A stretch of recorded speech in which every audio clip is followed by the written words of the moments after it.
Hello students, welcome to our channel. आज हम लोग डिस्कस करेंगे साइक्लिक स्ट्रक्चर ऑफ ग्लूकोज। अभी तक हम लोग देखे open chain structure of glucose. अब यहाँ साइक्लिक स्ट्रक्चर की बात करेंगे। तो कुछ रिएक्शन ऐसे हैं जो ग्लूकोज फुलफिल नहीं करता है, जैसे reaction with Schiff's reagent, reaction with Schiff's, Schiff's बोलते हैं इसको, सिप्स रिएजेंट। अगर इसमें एल्डिहाइड ग्रुप होता तो सिप्स रिएजेंट के साथ ये रिएक्शन देता। अब ये देखो, सिप्स रिएजेंट भी बड़ा इंपॉर्टेंट पार्ट है। सिप्स रिएजेंट के बारे में क्वेश्चन भी आता है, और ये एक बार जेईई मेंस में पूछा भी है कि which of the following compound will give Schiff's test, Schiff's reagent test. Example है इसका एसिटल्डिहाइड, दूसरा एसीटोन, तीसरा एसिटिक एसिड, और चौथा मिथाइल एसीटेट,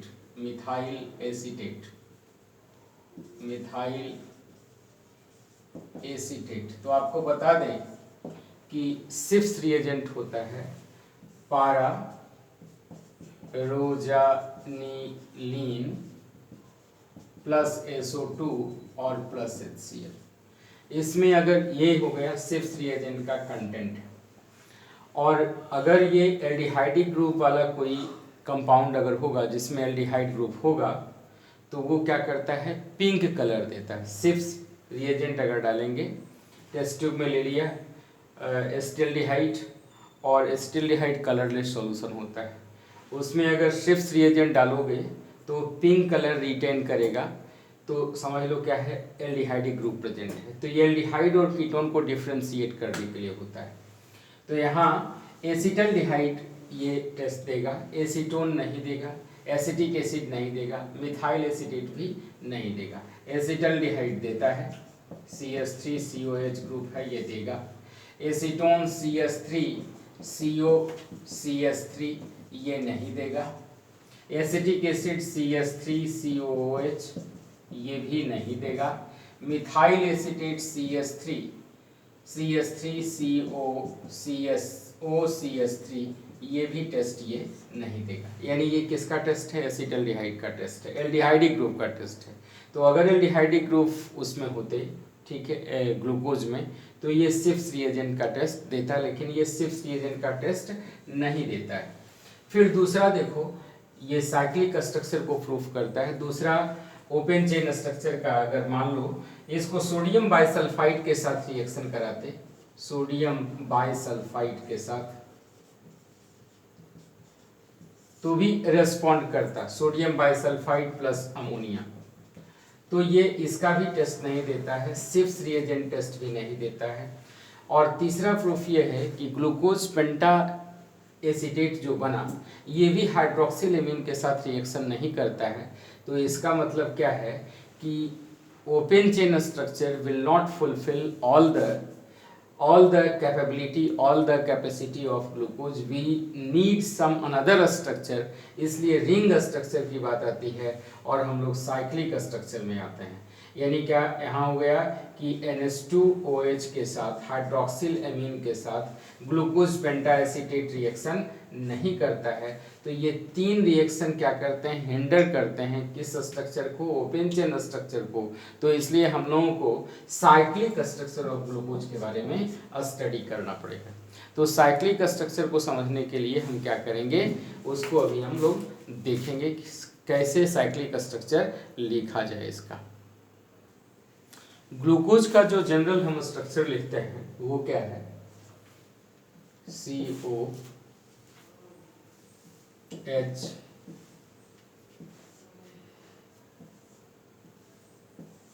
1 2 3 4 5 CH2OH, यहाँ OH H OH OH H H OH H, ये हमारा एक जनरलाइज स्ट्रक्चर है किसका, ग्लूकोज का। 1 2 3 4 5 6 6 तो कार्बन एटम, C6H12O6 का ये स्ट्रक्चर हुआ। अब यहाँ देखो कि अगर एल्डिहाइडिक ग्रुप इसको हम इस तरीके से बना दें, एल्डिहाइडिक ग्रुप अगर अल्कोहल से रिएक्शन करता है तो हेमी एसिटल टाइप स्ट्रक्चर बनाता है। यहाँ भी लोन पेयर ऑफ इलेक्ट्रॉन है, ये यहाँ आया, ये इसके साथ इसका एक स्ट्रक्चर क्या हो जाएगा, देखिए एक स्ट्रक्चर हो जाएगा इसका, ये C1 और C5, C1 और C5 के बीच में एक क्या होगा, साइक्लिक स्ट्रक्चर का फॉर्मेशन होगा, साइक्लिक स्ट्रक्चर का फॉर्मेशन होगा। तो यहाँ देखिए क्या है कि C इस तरीके से मैं बना लूँ आपको, 1 2 3 4 5 और ये CH2OH, यहाँ से ये जो पांचवा कार्बन एटम है ये यहाँ से साइक्लिक स्ट्रक्चर बनाया इसके साथ, ये देखिए OH H यहाँ कर दें, OH H OH H H OH, यहाँ है H। देखिए यहाँ फर्स्ट कार्बन एटम पे जिसको बोला जाता है, इसको बोला जाएगा एल्डिहाइडिक कार्बन एटम। क्या बोला जाएगा, एल्डिहाइडिक कार्बन एटम।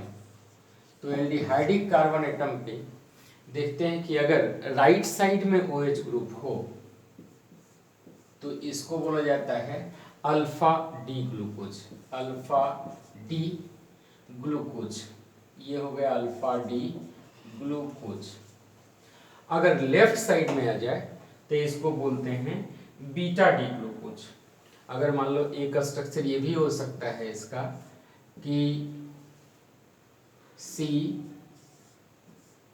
1 2 3 4 5 और यहाँ CH2OH, ये तो यहाँ हो गया, इसके साथ साइक्लिक स्ट्रक्चर बनाया, यहाँ OH H H H OH OH H, यहाँ क्या किया जाए, H कर दिया जाए, और यहाँ इसके साथ OH ग्रुप, यहाँ H इस साइड और OH इस साइड। तो अगर मान लो फर्स्ट कार्बन एटम पे OH group left hand side आ जाए तो इसको बोलते हैं बीटा डी ग्लूकोज। देखो ये अल्फा डी ग्लूकोज और बीटा डी ग्लूकोज ये किसके चलते हुआ, तो एल्डिहाइडिक कार्बन एटम यानी फर्स्ट कार्बन एटम के डिफरेंस के चलते दो प्रोबेबिलिटी आई। राइट साइड में गया तो उसको बोला गया alpha D glucose, left side में आया तो इसको बोला गया बीटा डी ग्लूकोज। इस कार्बन एटम को C1 को, ये फर्स्ट कार्बन एटम जो है इसको कहते हैं एनोमेरिक कार्बन एटम, इसको बोला जाता है एनोमेरिक कार्बन एटम। और ये एक दूसरे के क्या कहलाए, एनोमर्स कहलाए। तो ये एनोमर्स कहलाया, मतलब alpha D glucose and beta D glucose are anomers of each other and the difference in structure due to the aldehydic carbon atom is called as anomeric carbon atom। और anomeric carbon atom चलते ये दो anomers की probability आई।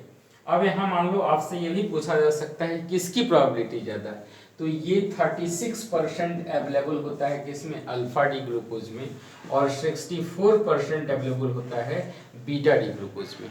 कभी कभी आप देखोगे क्या कि ये जो फिशर प्रोजेक्शन मेथड था इससे पूरा काम नहीं चला, तो इसको ग्लूकोपाइरानोज भी बोला जाता है, ग्लूकोपाइरानोज। तो पाइरानोज का जो इस स्ट्रक्चर हम बनाएंगे उसके बारे में अभी हम चर्चा करेंगे कि पाइरानोज क्यों इसको बोलते हैं।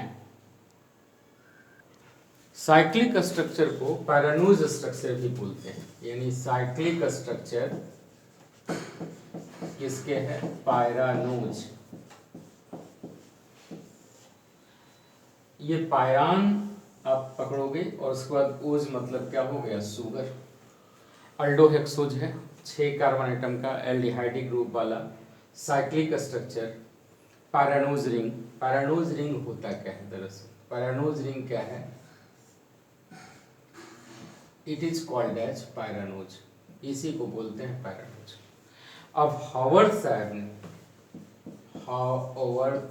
ने क्या बताया कि इसको साइक्लिक स्ट्रक्चर में कैसे रिप्रेजेंट करोगे। तो इसको आप पहले ये इस तरीके से बना लें। एक तो फिशर वाला जो हम लोगों के पास था स्ट्रक्चर, उसको तो हम लोग याद रखेंगे ही रखेंगे, 1 2 3 4 5, और यहाँ CH2OH, OH H OH OH H OH, यहाँ H OH H। अब देखिए पायरानोज टाइप से इसको लिखा जा सकता है, तो कैसे लिखा जाएगा, पहले आप इस तरह का स्ट्रक्चर बना लो, 1 2 3 4 और यहाँ CH2OH, बल्कि ग्रुप को हम लोग ऊपर रखते हैं। यहाँ क्या कर दें H, यहाँ कर दें हम लोग H OH, यहाँ OH H OH H OH H। अगर, और दूसरा स्ट्रक्चर क्या होगा इसका,